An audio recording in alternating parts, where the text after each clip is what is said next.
नमस्कार, म धरानबाट रमेश प्रसाई। आज लामो अन्तरालपछि सामाजिक सञ्जालमा फेरि आए। देशको दुर्भाग्य दुखेर तपाईँ समक्ष पोख्न आएको छु। सेयर गर्नु नगर्नु तपाईँको इच्छा। गणतन्त्र नेपालको पहिलो निर्वाचित संसद विभत्सतापूर्वक आर्यघाटमा पुग्ने अवस्था सृजना भयो। दुई कामरेडहरूको अहङ्कार जुधाइको कारणले त्यसको मूल्य सारा देशले चुकाउनु पर्ने अवस्था आएको छ। आज लोकसेवालाई सामान्य ज्ञानका लागि एउटा प्रश्न उपलब्ध गराउन चाहन्छु। जीकेमा राख्न काम लाग्छ। लोकसेवामा नेपालको इतिहासमा नाट्य सम्राट बालकृष्णसम्मका पालादेखि आजसम्म रचिएको सबभन्दा निकृष्ट, सबभन्दा भद्दा, सबभन्दा खल्लो र घिनलाग्दो नाटक कुन हो? त्यो नाटकको शीर्षक हो वाम एकता। एकअर्काका चिर शत्रु केपी ओली र प्रचण्डले नक्कली अङ्कमाल गरेको त्यो दिन नेपालको राजनैतिक इतिहासमा काला अक्षरले लेखिनुपर्छ। त्यो एकता थिएन, केवल नौटङ्की रहेछ। सोझा साझा निमुखा जनतालाई, सर्वहाराहरूलाई स्थिर सरकार र विकासको सपना देखाएर, लाटालाई पापा देखाए जसरी आश्वासन देखाएर झुलाउन भुलाउन षड्यन्त्रकारीहरूले रचेको नौटङ्की थियो। त्यो एउटा स्वार्थपुञ्ज थियो। माधव कुमार नेपालको पार्टीको वरिष्ठ भइकन पनि आफ्नो नेतृत्व खोसिएको कुण्ठा, वामदेव गौतमको पार्टीबाट एक्लिएको हिंताबोध, झलनाथ खनालको पार्टी कब्जा गर्न नपाएको प्रतिशोध, अनि यी सबैका संयुक्त अस्त्र बने पुष्पकमल दाहाल प्रचण्ड। त्यसमाथि केपी ओलीको कसैलाई पनि पाषाण जति पनि नगन्ने मुडे अहङ्कारी बुद्धि। यी सम्पूर्ण स्वार्थी वर्गघातीहरूको दुर्मतिले गणतन्त्र नेपालको पहिलो निर्वाचित प्रतिनिधि सभालाई सती पठाइदियो। अनि आज रमिता हेरिरहेको छ सारा संसारले। रमिता नेपाली कार्लमार्क्स मदन भण्डारीका सहयात्रीहरूले गरेको राष्ट्रघातको रमिता, माओ सेतुङका चेलाहरूले राजनीतिमा देखाएको नाङ्गो नाचको रमिता। आज सामाजिक सञ्जाल हेरे, एक थरी मान्छेहरू भन्छन् ओलीले ठिक गरे, जे गरे ठिक गरे, यो संसद भङ्ग हुनै पर्थ्यो। विकास माइतीघर मण्डलाबाट देखिँदैन। ओली सरकारले काम गरिरहेको त थियो नि। प्रचण्ड लगायतका नेताहरूले कामै गर्न दिएनन्। अझ ओलीमाथि अविश्वासको प्रस्ताव ल्याउने तयारी गर्दै थिए। राष्ट्रपति विरुद्ध महाअभियोगको प्रस्ताव ल्याउने तयारी गर्दै थिए संसदमा। अनि संसद विघटन नगरेर के गरून्? 45 वटा पदहरू त रिक्त राखिएको छ मुख्य संवैधानिक अङ्गहरूमा र प्रशासनिक अङ्गहरूमा। अनि यस्तो गुटबन्दी र घेराबन्दीमा परेर आफ्नै पार्टीको घेराबन्दीका कारणले काम गर्न नपाएपछि केपी ओलीले गरेको यो संसद विघटन सही हो। तर अर्का थरी मान्छेहरू भनिरहेका छन् कि केपी ओली स्वेच्छाचारी अहङ्कारी छन्, दुर्बुद्धि छन्, कसैलाई समेट्न चाहँदैनन्। उनको यही मुडे अहङ्कारको परिणाम स्वरूप आजको यो संसद विघटन भएको हो। जुन पक्षको राय सही भए पनि, यो रमिताको नायक र खलनायक जो भए पनि यो लोकतन्त्रमाथि भएको प्रहार हो। यो लाजलाई पनि लाज लाग्नुपर्ने विषय हो। नेपालको वामपन्थी आन्दोलनको लगभग चोला उठ्यो। अब अर्धमृत अवस्थामा पुग्यो नेपाली वामपन्थी आन्दोलन। जनयुद्धदेखि झापा विद्रोहसम्मका शहीदहरूका सपना तुहाए, काटो खाए वर्गघातीहरूले केवल आफ्नो मुडे अहङ्कारको स्वार्थपूर्तिका लागि। सर्वोच्च अदालत एउटा अन्तिम विकल्प हुन सक्थ्यो यो निर्णय रोक्ने, यो लोकतन्त्र विरोधी निर्णयलाई उल्ट्याउने। तर सर्वोच्च अदालतका प्रधान न्यायाधीश श्रीमान चोलेन्द्र शमशेर राणाको चरित्र र पछिल्लो रेकर्ड हेर्दा यो निर्णय उल्टिने कुनै सम्भावना देखिँदैन। आज मलाई मदन भण्डारी कमरेडको एउटा आदर्श वाक्य याद आइरहेको छ। कमरेड मदन भण्डारीले भन्नुभएको थियो कि यदि हामीले राजतन्त्र फाल्यौं, राजतन्त्रको उन्मूलन भयो, तर राजतन्त्रको उन्मूलन भएर पनि जनताको जीवन स्तरमा कुनै परिवर्तन आएन भने, व्यवस्था अवस्था र प्रणालीमा कुनै परिवर्तन आएन भने हामीले गणतन्त्र प्राप्त गरे पनि त्यो उपलब्धि निरर्थक हुन्छ। आज मदन भण्डारीको त्यही वाक्य ढुङ्गाको अक्षर साबित भएको छ वर्गघाती स्वार्थीहरूको चरित्रको कारणले गर्दा।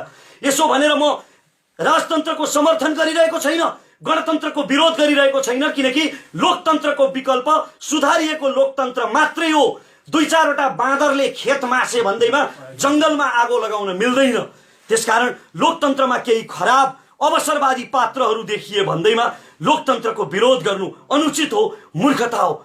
आदरणीय वामपन्थी बुद्धिजीवी कमरेडहरू, आजको नेकपामा जति पनि शीर्ष नेताहरू छन् नि, यिनका बलिदानका बखानहरू रक्षान्तिर मिल्काइदिए हुन्छ। अब यिनीहरूले भोगेको जेल, नेल र वनवास सारा राष्ट्र सेवाका निम्ति होइन, राष्ट्र चुस्नका निम्ति, रजाइका निम्ति, सत्ता भोग गर्ने लक्ष्यले मात्रै यिनीहरूले जेल नेल र वनवास भोगेका रहेछन् भन्ने कुरा यिनीहरूको चरित्रबाट प्रमाणित भइसकेको छ। वामपन्थी कार्यकर्ता कमरेडहरू, अझै पनि यदि तपाईँको हृदयले यिनै नेताहरूको जयगान गर्न मन लाग्छ भने, यिनै नेताहरूलाई जिन्दाबाद भन्दै प्रचार गर्न मन लाग्छ भने तपाईँले आफ्नी आमाको दुधमाथि शङ्का गर्नुहोला। तपाईँलाई पिलाउने तपाईँकी आमाको दुधमा कतै तपाईँलाई रोबोट बनाउने कुनै रसायन त मिसिएको थिएन। सारा देशमाथि विभत्स प्रहार भएको छ, लोकतन्त्रमाथि, शहीदको रगतले आर्जेको लोकतन्त्रमाथि। र मदन भण्डारीले बोलेको त्यो वाक्य आज ढुङ्गाको अक्षर सिद्ध भएको छ। मेरो महामहिम प्रधानमन्त्री कमरेड, तपाईको एउटा जब्बरे झापाली झोकमा गरेको निर्णयको कारणले, एउटा यो कुकृत्यको कारणले अब पूर्व दरबारीहरू, दरबारको रासो बासोमा हुर्केका लोकतन्त्र विरोधीहरूले फेरि लोकतन्त्रमाथि प्रश्न उठाउने अवसर पाउने भए। सिङ्गो व्यवस्थामाथि प्रश्न उठ्ने भयो। केन्द्रदेखि प्रदेशसम्म, प्रदेशदेखि स्थानीय तह, गाउँ, टोलसम्म तपाईहरूले सबै 60-40 मा विभाजन गर्नुभएको छ। अब सारा शासन व्यवस्थामाथि छिद्र छिद्र पर्ने भए। चुनावको 10औं अर्बको झमेला, तपाईहरूको मुडे अहंकार जुदाईको यो मूल्य साधारण सर्वहारा जनताले किन चुकाउने? महामहिम प्रधानमन्त्री कमरेड, तपाईलाई कसम, सुखानीका शहीदहरूको कसम, भोलि आफूलाई इलाम लगेर मारिँदैछ भन्ने थाहा पाउँदा पाउँदै पनि आज कारागारमा साथीहरूलाई राखेर पार्टी संगठनको बारेमा ब्रिफिङ गर्ने कमरेड नेत्र घिमिरेको कसम, तपाईलाई कसम, रामनाथ दाहाल, वीरेन्द्र राजवंशी, कृष्ण कुइकेल र नारायण श्रेष्ठ जस्ता योद्धाहरूको तपाईको प्रचुर राष्ट्रभक्तिलाई प्रमाणित गर्नुहोस्। यति बेला प्रचण्डसँगको शत्रुता भन्दा देश र लोकतन्त्रको हित ठूलो हो। त्यसकारण महामहिम कमरेड, फिर्ता लिनुहोस् यो संसद विघटन। यो संसद विघटनले राष्ट्रको अहित गर्छ, लोकतन्त्र विरुद्ध छ यो कदम।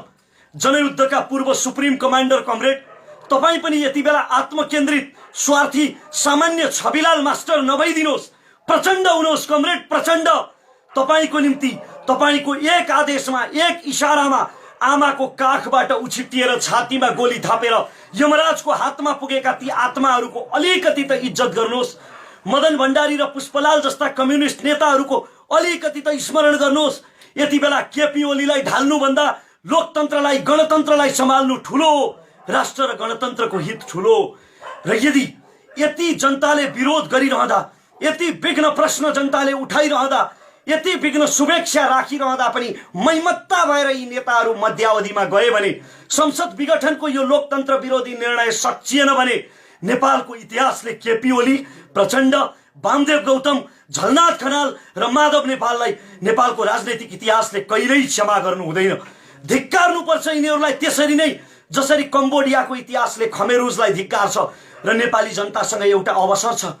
उहिले राजतन्त्रको प्राचीन कालमा राजाले एउटा शपथ लिनु पर्थ्यो रे, यदि तपाईहरूमाथि, जनताहरूमाथि मैले ज्यादती गरेँ भने मलाई ईश्वरले मृत्युदण्ड प्रदान गरोस्। आज त लोकतन्त्रमा ईश्वर भनेकै जनता हो, जनता जनार्दन हो। त्यसकारण हामीसँग अवसर छ कि यी मैमत्ता भएर यदि मध्यावधि चुनावमा गए भने त्यो मध्यावधि चुनावमा हामीले यी शीर्षस्थ नेताहरूलाई दण्ड दिनुपर्छ। चुनावको माध्यमबाट, भोटको मतको माध्यमबाट, ब्यालेटको माध्यमबाट यिनीहरूलाई, यिनको राजनीतिक भविष्यलाई अन्तिम श्रद्धाञ्जली दिनुपर्छ ताकि एउटा नजिर बस्न सकोस्। र यदि त्यस्तो भएन भने, यदि जनताले त्यो मध्यावधि चुनावमा पनि यिनलाई दण्डित गरेनौँ भने, तपाईँ हामीले यिनको राजनीतिक भविष्यलाई श्रद्धाञ्जलीसम्म पुर्याएनौँ भने एउटै कुरा प्रमाणित हुनेछ। फेरि पनि केपी ओली, प्रचण्डले चितवन, सिराहा, झापा, काठमाडौँ वा कुनै पनि स्थानमा यी आजका नेकपाका शीर्ष नेताहरूले चुनाव जिते भने एउटै कुरा प्रमाणित हुनेछ कि नेपाल भन्ने देशको भाग्यमा परिवर्तन लेखिएको रहेनछ। र नेपाली जनताको चेतना, तपाईँ र म जस्ता नेपाली जनताको चेतना वन्यजन्तु पनि, तपाईँ र म जस्ता नेपाली जनताको चेतना वन्यजन्तु जति पनि रहेनछ। किनकि वन्यजन्तु पनि एक स्थानमा अथवा एक जीवबाट खतरा देखेपछि त्यसको वरिपरि फेरि फर्केर जाँदैन। इतिश्री।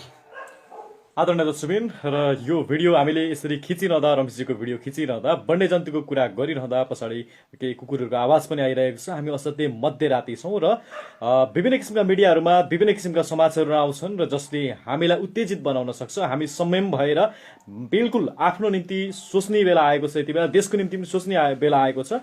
तर हामीले एउटा कुरा जीवनजी, एउटा कुरा मैले अघि भन्न छुटाएँ, यति बेला अब फेरि अर्को जनआन्दोलनको नाटक रचिन सक्छ।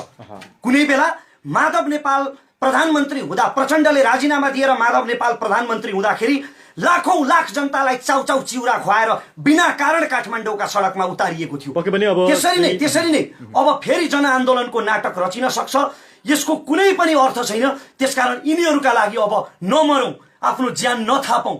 म सबैलाई संयम हुन अनुरोध पक्कै पनि सडकमा जाँदा निकै नै सोचेर जाउँ र राष्ट्रको निम्ति अलिकति आफ्नो तर्फबाट के गर्न सकिन्छ त्यो सोच्ने समय चाहिँ रमेशजीले पक्कै पनि यति बेला आएको छ, भन्नुभएको छ। सबैले सो विवेकले काम गरौँ ताकि उत्तेजनामा कसैको ज्यान नजाओस्। र थप अपडेट हामीले अहिले यति बेला हामीले यो सम्पूर्ण जानकारी र हाम्रो पर्सनल यो फेसबुकबाट राखेका छौँ। यसलाई धेरैभन्दा धेरै सेयर गर्नुहोला, सबैमा पुग्न सकोस्। र थप अपडेट चाहिँ हामी एक्सन नेपाल अनलाइन टिभीबाट विभिन्न व्यक्ति तथा पात्रहरूसँग ल्याउने प्रयत्न गर्ने नै छौँ। रमेशजी धन्यवाद।